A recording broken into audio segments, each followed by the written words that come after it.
Singkat banget, tapi pahalanya Masya Allah. Maka Rasulullah pernah bertanya pada para sahabat, kalian siapa saja yang sudah melakukan kebaikan-kebaikan di pagi hari, padahal baru selesai sholat subuh. Ternyata yang dimention salah satunya adalah Abu Bakar yang sudah bersedekah sebelum sholat subuh.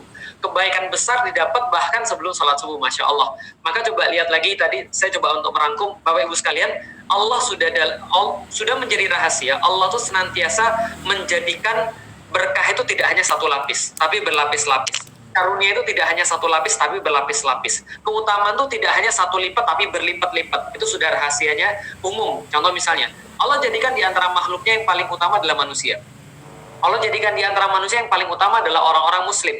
Di antara orang-orang muslim ada yang lebih utama, siapa? Yang muslih. Di antara orang-orang muslih ada yang lebih utama, siapa? Para nabi di antara mereka. Di antara para nabi ada yang lebih utama, ulul azmi. Di antara para ulul azmi ada penghulunya, siapa? Rasulullah Muhammad, yang paling mulia di antara yang paling mulia. Allah menciptakan malaikat-malaikat. Allah kasih kemudian malaikat itu kemudian ada lapisan-lapisannya. Di antara lapisan-lapisannya yang paling mulia adalah Jibril alaihissalam. Maka itu sudah menjadi sesuatu yang rahasia umum. Allah ciptakan banyak sekali hari-hari. Di antara hari-hari dalam 12 tahun yang paling mulia adalah hari-hari pada bulan Ramadan. Di antara bulan Ramadan itu hari-hari yang paling mulia adalah 10 hari yang terakhir. Di antara 10 hari yang terakhir yang paling mulia itu Allah sembunyikan. Allah sembunyikan. Untuk apa? Untuk menjadi sebuah pengingat bagi kita harus serius dalam mencarinya. Tapi kalau saya boleh untuk mundur ke belakang lagi untuk menjadi catatan bagi diri saya secara pribadi, kenapa penting banget Allah menurunkan para nabi juga nggak sama. Di antara para nabi yang Allah turunkan ada nabi-nabi yang khusus. Jadi ada nabi lokal, ada nabi regional, ada nabi global. Nabi lokal contohnya siapa? Nabi-nabi Bani Israel. Itu lokal. Makanya Musa ngomongnya ya qaumi, Isa ngomongnya ya Bani Israel, karena lokal. Ada nabi regional kayak Nabi Ibrahim misalnya. Kenapa? Karena dia diutus untuk manusia yang agak lebih besar kondisinya. Karena kalau kita lihat jalannya Nabi Ibrahim itu dari daerah Ur-Kasdim, daerah Teluk Persia sampai ke Sanli Urfa, bagian sebelah selatannya daripada Turki. Itu jalannya jauh sekali karena suka jalan-jalan Nabi Ibrahim, regional. Nah, tapi ada nabi yang bersifat global. Nah, siapa nabi yang bersifat global? Satu saat ketika Nabi Ibrahim itu berdoa pada Allah setelah meninggikan Ka'bah, doanya itu dicatat oleh Allah di dalam surat Al-Baqarah.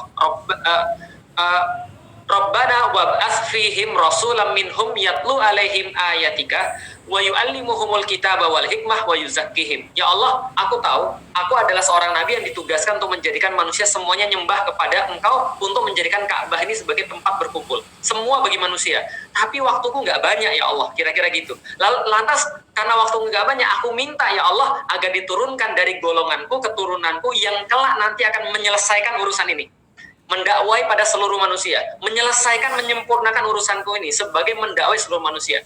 Maka itu semua nggak dikabulkan oleh Allah sampai datang satu nabi global. Apa yang Allah katakan?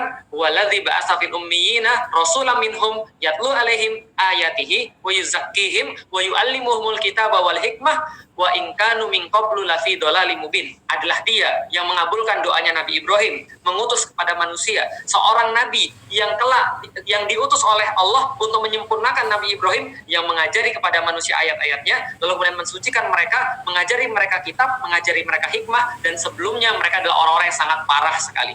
Maka waktu perubahan itu kapan? Nabi yang diutus adalah Nabi Muhammad, nabi terakhir, nabi paling global, untuk menyelesaikan permasalahan dunia, untuk membuat manusia semuanya taat pada Allah. Dan ketika diturunkan itu, dipilihlah waktu yang paling tepat untuk menurunkan kurikulum yang terbaik kepada pengajar yang terbaik, yaitu Rasulullah. Coba lihat ya, di antara manusia semuanya paling jago Rasulullah, paling tinggi Rasulullah derajatnya, karena ini pengajar yang terbaik. Diturunkan kurikulum yang terbaik dari tempat yang paling tinggi, yang paling tempatnya bukan manusia, itu adalah Al-Quran. Diturunkannya kapan?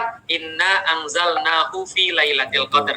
Artinya seluruh konstelasinya berubah, seluruh settingnya berubah. Bahkan itu jin itu kaget, kenapa ada setting kayak begini? Loh, tiba-tiba kita di lockdown. Biasanya saya lagi nongkrong di Jupiter, kira-kira gitulah, atau saya nongkrong di bintang mana gitu. Sekarang saya nggak bisa nongkrong lagi. Kenapa? Karena settingnya berubah. Ada apa nih settingnya berubah? Ternyata mereka bilang, oh turun Al-Quran rupanya. Oh ternyata turun Al-Quran bagi manusia. Itu jin-jin pada kaget. Jin-jin pada bingung ketika turun Al-Quran. Dipilih waktu yang terbaik, yang bawa yang paling mulia di antara para malaikat. Tanzilu mirabbil alamin, la yamassuhu illal mutahharun, tanzilu mirabbil alamin. tidak memegang itu, tidak membawa itu kecuali yang paling mulia. Siapa? Jibril. Dibawa dengan yang paling mulia kepada pengajar yang paling mulia, karena kurikulum yang terbaik itu diharuskan dibawa di waktu yang paling tepat, di mana settingnya semuanya berubah. Nah, karena itulah tugas-tugas berat itu bisa diselesaikan kalau misalnya kita dapat Lailatul Qadar. Jadi kalau nyambung tadi perkataannya Ustadz Hafiz Abdurrahman, Masya Allah, ini hari ketika takdir ditetapkan untuk 1 tahun ke depan. Saya pikir begini, saya tuh orangnya dulu suka nonton anime, suka nonton kartun. Dan kartun itu kayak misalnya film-film yang lain. Pernah nonton Tai Chi Master nggak Bapak Ibu sekalian?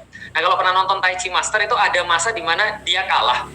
Karena lawannya berat banget nih, ini kalah, dia lawannya berat banget, terus dia stres. Setelah dia stres, dia bertapa dulu, lalu kemudian dia mengambil ilmu baru dalam satu latihan yang sangat singkat tapi padat tapi keren. Setelah itu dia bisa menang melawan musuh.